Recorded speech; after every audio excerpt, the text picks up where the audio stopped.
Hello everyone, আসসালামু আলাইকুম। আপনারা সবাই কেমন আছেন? আলহামদুলিল্লাহ আমি খুবই ভালো আছি। নিয়ে আসলাম আপনাদের মাঝে নতুন একটা ব্লগ। আমরা সবাই প্ল্যান করলাম কোথাও ঘুরতে যাব। আমরা ঘুরতে যাব আর আপনাদের সাথে শেয়ার করব না, তা কি কখনো হয় গাইস? যে ভাবা সেই কাজ। আমরা বের হয়ে গেলাম সবাই মিলে।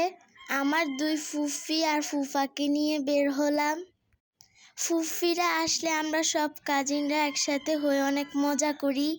এই তো আপনাদের সাথে কথা বলতে বলতে গন্তব্যের দিকে পৌঁছে গেলাম। সবাই গেস করেন তো চাঁদপুরের কোন জায়গা হতে পারে? আমি ফার্স্ট টাইম এখানে আসছি, জায়গাটা অনেক সুন্দর, আমার কাছে অনেক ভালো লাগছে। দেখেন গাইজ, আমরা 3 ভাই বোন দোলনায় ধুল খাইতেছি।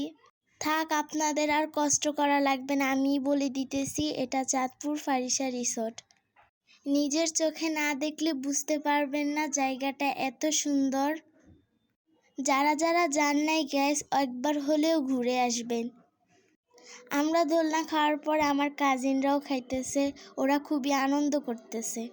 চারদিক ঘুরে ঘুরে দেখতেছি, চারপাশ এত সুন্দর গাইস, যতবার দেখি ততবারই ভালো লাগে। আমার বোন এখানে ঢং করতেছে আর ওর ঢঙ্গের 12টা বাজার জন্য আমি পিছনে দাঁড়িয়েছি, সাথে আমিও ঢং করছি। ঢং করতে করতে সামনে এগিয়ে যেয়ে দেখি সাইকেলিংয়ের ব্যবস্থা আছে। আম্মুকে বললাম, আম্মু আর বাবা মিলে সাইকেলিং ভাড়া করে দিল। তারপর সাইকেল এনে দিল আর আমরা সবাই সাইকেলিংয়ে ব্যস্ত হয়ে গেলাম। আমাদের সবাই সাইকেলিং করতে অনেক ভালো লাগছে।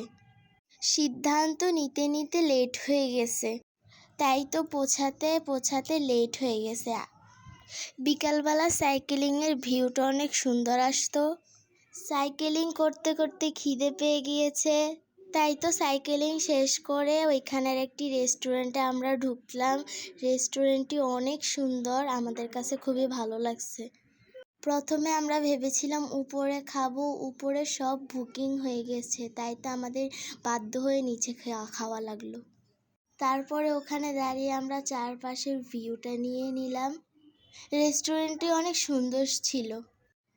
এই তো আমরা নিচে নেমে সব খাবারের অর্ডার দিয়ে দিলাম।